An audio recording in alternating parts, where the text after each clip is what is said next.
আমার প্রিয় ক্লাস 10 মাধ্যমিকের ছাত্রছাত্রীরা, আজ আমি তোমাদের কাছে নিয়ে এসেছি তোমাদের মাধ্যমিকের অত্যন্ত গুরুত্বপূর্ণ একটি বিষয় অঙ্ক। সেই অঙ্কেরই আমাদের অনেকগুলি ভাগ আছে, তার মধ্যে পাটিগণিতে তোমরা কি ধরনের অঙ্ক প্র্যাকটিস করবে। আমি চাই ভিডিওটি তোমরা প্রথম থেকে শেষ অবধি দেখো, নিশ্চয়ই উপকার পাবে। আজ আমি তোমাদের পাটিগণিত দিচ্ছি, এইভাবে আমি তোমাদের পরিমিতি, বীজগণিত প্রতিটি বিষয়েরই দিয়ে দেবো। আমি তোমাদের মাধ্যমিক 2017 থেকে 2024-এর তোমাদের পাটিগণিতের যে অঙ্কগুলি এসেছিল সেগুলো আমি তোমাদের এই ভিডিওতে দেখিয়ে দেবো। ওই ধরনের অঙ্কই কিন্তু তোমাদের আসবে।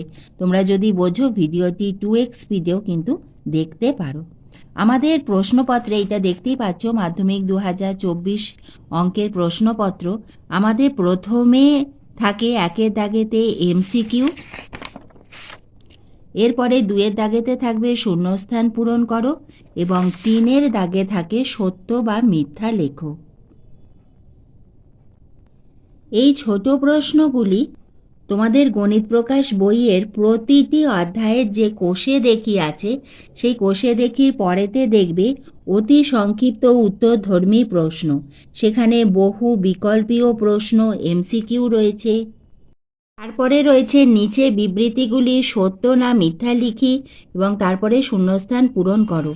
আমাদের যে 1, 2 এবং 3-এর দাগে যে ছোট প্রশ্ন থাকে সেগুলো কিন্তু সাধারণত তোমাদের বেশিরভাগ প্রশ্নই এই আমাদের গণিত প্রকাশ বই থেকেই এসে থাকে এবং কয়েকটি প্রশ্ন তোমাদের কনসেপ্টের ওপর এসে থাকে, কিন্তু বেশিরভাগ প্রশ্নই তোমরা এই বইয়ের যদি এই শেষের দিকে যে ছোট প্রশ্ন আছে সেগুলো যদি তোমরা প্র্যাকটিস করো খুব ভালোভাবে, তাহলে কিন্তু তোমরা এখান থেকেই পেয়ে যাবে। অনেক সময় এখান থেকে লাইন ধরে কিন্তু প্রশ্ন এসে থাকে।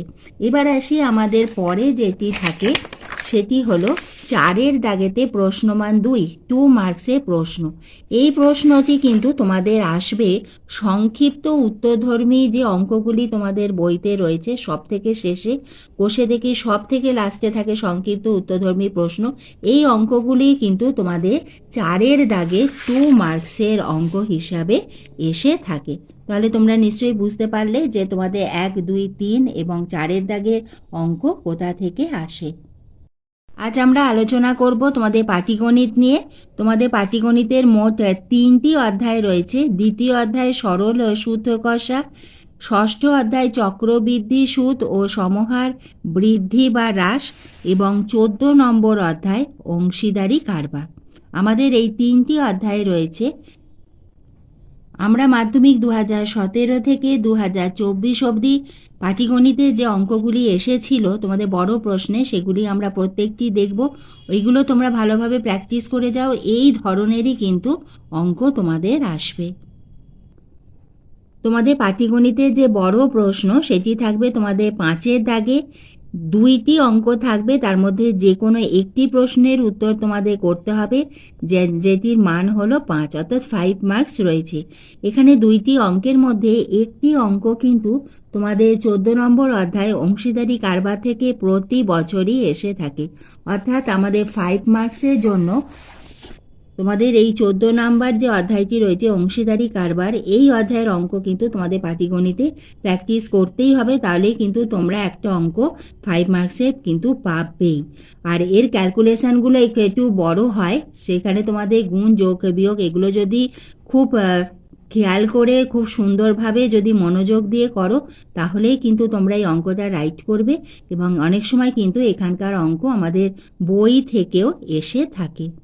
প্রথমে এসো দেখে নিই মাধ্যমিক 2017-তে আমাদের পাটিগণিতের যে 2টি অঙ্ক এসেছিল। প্রথমটি হলো বার্ষিক 4% হার সুদে কত টাকার 2 বছরের সরল সুদ ও চক্রবৃদ্ধি সুদের অন্তর 80 টাকা হবে। অনেক সময় এই যে অঙ্কগুলি ওরা দেয় সেখানে আমাদের কথাগুলো হয়তো একই থাকে, কিন্তু আমাদের সংখ্যাগুলো ওরা চেঞ্জ করে দেয়। সেজন্য সংখ্যাগুলো চেঞ্জ হয়ে গেলেও তোমরা কিন্তু ঘাবড়ে যাবে না, ভালোভাবে পড়বে, পড়ে বুঝবে যে এটা কোন ফর্মুলা হচ্ছে, কোন অঙ্কটার সঙ্গে এই অঙ্কটা আমাদের মিল হবে, সেইটা বুঝে কিন্তু তোমরা মাথা ঠান্ডা করে অঙ্ক করো। এরপরে আমাদের পরের যে প্রশ্ন সেটি হলো ABC যৌথভাবে 1,80,000 টাকা দিয়ে একটি ব্যবসা শুরু করলো। B এর থেকে 20,000 টাকা বেশি এবং C এর থেকে 20,000 টাকা বেশি দিল। লাভের পরিমাণ 10,800 টাকা। তাদের মধ্যে ভাগ করে দাও। তোমরা দেখলে মাধ্যমিক 2017 অঙ্ক। এবার এসো দেখিনি মাধ্যমিক 2018-তে পাটিগণিতের যে বড় প্রশ্নগুলি এসেছিল। মাধ্যমিক 2018 প্রথম অঙ্ক হলো আমিনুর একটি ব্যাংক থেকে 64,000 টাকা ধার নিয়েছে। যদি ব্যাংকের সুদের হার প্রতি বছরে প্রতি টাকায় 2.5 পয়সা হয় তবে ওই টাকা 2 বছরের চক্রবৃদ্ধি সুদ কত হবে? দ্বিতীয় অঙ্কটি হলো B ও C যথাক্রমে 6,000 টাকা, 8,000 টাকা ও 9,000 টাকা মূলধন নিয়ে একত্রে ব্যবসা আরম্ভ করলো। কয়েক মাস পর আরও 3,000 টাকা ব্যবসায় লগ্নি করলো। বছরের শেষে মোট 30,000 টাকা লাভ হলো এবং C তার ভাগে 10,800 টাকা লভ্যাংশ পেল। কখন আরও 3,000 টাকা লগ্নি করেছিল? এবার মাধ্যমিক 2019-এ পাটিগণিতের যে অঙ্ক দুটি এসেছিল এসো আমরা দেখে নিই। প্রথম অঙ্কটি হলো যদি 6 মাস অন্তর সুদ আসলের সঙ্গে যুক্ত হয় তাহলে বার্ষিক 10% চক্রবৃদ্ধি হার সুদে 8,000 টাকার 1.5 অর্থাৎ 1.5 বছরের সমূল চক্রবৃদ্ধি ও চক্রবৃদ্ধি সুদ কত হবে? পরের অঙ্ক দেখো অংশীদারি কারবার থেকে দুই বন্ধু যথাক্রমে 40,000 টাকা ও 50,000 টাকা দিয়ে একটি অংশীদারি ব্যবসা শুরু করে। তাদের মধ্যে একটি চুক্তি হয় যে লাভের 50% নিজেদের মধ্যে সমান ভাগে এবং লাভের অবশিষ্টাংশ মূলধনের অনুপাতে ভাগ হবে। প্রথম বন্ধুর লভ্যাংশ যদি দ্বিতীয় বন্ধুর লভ্যাংশ অপেক্ষা 800 টাকা কম হয় তবে প্রথম বন্ধুর লভ্যাংশ কত? 2019-এ এই অঙ্কগুলি এসেছিল। এবার এসো আমরা 2020-র অঙ্ক দুটি দেখে নিই। মাধ্যমিক 2020-র পাটিগণিতের প্রথম অঙ্ক তোমার কাকার কারখানায় একটি মেশিনের মূল্য প্রতি বছর 10% হারে হ্রাসপ্রাপ্ত হয়। মেশিনটির বর্তমান মূল্য 6,000 টাকা হলে 3 বছর পরে ওই মেশিনের মূল্য কত হবে? এবং দ্বিতীয় যে অঙ্ক সেটি হলো 3 বন্ধু যথাক্রমে 1,20,000 টাকা, 1,50,000 টাকা ও 1,10,000 টাকা মূলধন নিয়ে একটি বাস ক্রয় করে। প্রথমজন ড্রাইভার ও বাকি দুজন কন্ডাক্টরের কাজ করে। তারা ঠিক করে যে সেই আয়ের 2/5 অংশ কাজের জন্য 3:2:2 অনুপাতে ভাগ করবে এবং বাকি টাকা মূলধনের অনুপাতে ভাগ করে নেবে। কোনো এক মাসে যদি 29,260 টাকা আয় হয় তবে কে কত টাকা পাবে তাহা নির্ণয় করো। আমাদের অংশীদারি কারবারে অঙ্কগুলি যেগুলো বলা হয়েছে সেগুলো কিন্তু পরপর স্টেপ ওয়াইজ করবে। ক্যালকুলেশনটা একটু বড় হয়ে থাকে, গুণ ভাগ যোগটা একটু বড় হয়। সেটি যদি মাথা ঠান্ডা রেখে পরপর যা বলেছে সেইভাবে যদি করো তাহলে কিন্তু তোমাদের অঙ্ক রাইট হবেই। তোমরা দেখলে মাধ্যমিক 2020-তে যে অঙ্ক দুটি এসেছিল পাটিগণিতের অঙ্ক। এরপরে মাধ্যমিক 2021-এ করোনা পরিস্থিতির জন্য মাধ্যমিক পরীক্ষা হয়নি। মাধ্যমিক 2022-এর অঙ্ক দুটি এসো আমরা দেখে নিই। 2022-এ করোনা পরিস্থিতির জন্য ওদের রিডিউস সিলেবাসে পরীক্ষা হয়েছিল, সেজন্য ওদের কোয়েশ্চেন প্যাটার্নটা একটু চেঞ্জ হয়েছিল। ওদের পাটিগণিতের 2টি অঙ্ক করতে হয়েছিল, ওদের 3টে অঙ্ক ছিল। এসব দেখে নিই। প্রথম অঙ্কটি হলো কোনো মূলধনের একই বার্ষিক শতকরা সরল সুদের হারে 7 বছরে সুদে আসলে 7,100 টাকা এবং 4 বছরে সুদে আসলে 6,200 টাকা হলে মূলধন ও বার্ষিক শতকরা সরল সুদের হার নির্ণয় করো। মাধ্যমিক 2022-এ পরের অঙ্কটি দেখো। 3 বন্ধু যথাক্রমে 8,000 টাকা, 10,000 টাকা ও 12,000 টাকা সংগ্রহ করে এবং ব্যাংক থেকে কিছু টাকা ঋণ নিয়ে একটি ব্যবসা শুরু করেন। বছরের শেষে তারা দেখলেন 13,400 টাকা লাভ হয়েছে।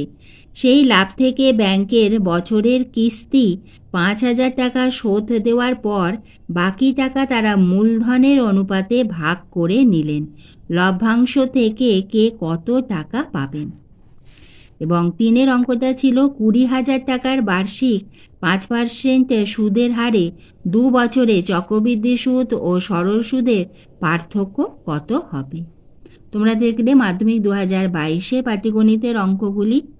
এবার এসো দেখে নিই মাধ্যমিক 2023-এ যে অঙ্কগুলি এসেছিল এই টাইপের অঙ্কই কিন্তু তোমাদের আসবে। মাধ্যমিক 2023-এ প্রথম অঙ্ক, ধূমপান বিরোধী প্রচারের ফলে প্রতি বছর ধূমপায়ীর সংখ্যা 6.14% হারে হ্রাস পায়। বর্তমানে কোনো শহরে 22,500 জন ধূমপায়ী থাকলে 2 বছর পূর্বে ওই শহরে কতজন ধূমপায়ী ছিল। এবং দ্বিতীয় অঙ্কটি হলো, একটি যৌথ ব্যবসায় 3 বন্ধুর মূলধনের অনুপাত 6:4:3। 4 মাস পরে প্রথম বন্ধু তার মূলধনের অর্ধেক তুলে নেন এবং তার 8 মাস পরে মোট লাভ হয় 61,050 টাকা। তাহলে কে কত টাকা লভ্যাংশ পাবে। আর মাধ্যমিক 2024-এর অঙ্ক দুটি এবার এসো আমরা দেখে নিই। মাধ্যমিক 2024-এর তোমাদের পাটিগণিতের প্রথম অঙ্ক, গোবিন্দবাবু কর্মক্ষেত্র থেকে অবসর নেওয়ার সময় 5 লক্ষ টাকা পেলেন। ওই টাকার কিছুটা ব্যাংক ও বাকিটা পোস্ট অফিসে জমা রাখেন। প্রতি বছর সুদ বাবদ 33,600 টাকা পান। ব্যাংক ও পোস্ট অফিসে বার্ষিক সরল সুদের হার যথাক্রমে 6% ও 7.2%। তিনি কোথায় কত টাকা রেখেছিলেন তাহা নির্ণয় করো। এবং দ্বিতীয় অঙ্ক, আমন 25,000 টাকা 3 বছরের জন্য এমনভাবে ধার করলেন যে প্রথম, দ্বিতীয় ও তৃতীয় বছরে বার্ষিক চক্রবৃদ্ধি সুদের হার যথাক্রমে 4%, 5% ও 6%। 3 বছরের শেষে আমন সুদে আসলে কত টাকা জমা দেবে।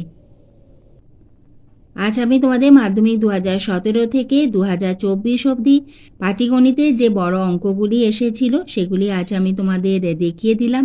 এর অঙ্ক তোমরা কিন্তু অতি অবশ্যই প্র্যাকটিস করে যেও। তোমাদের প্রত্যেকের পরীক্ষা খুব ভালো হবে। সবার জন্য আমি এবং আমাদের সকলের চ্যানেল স্টাডি ফর এডুকেশনের পক্ষ থেকে রইল বেস্ট অফ লাক।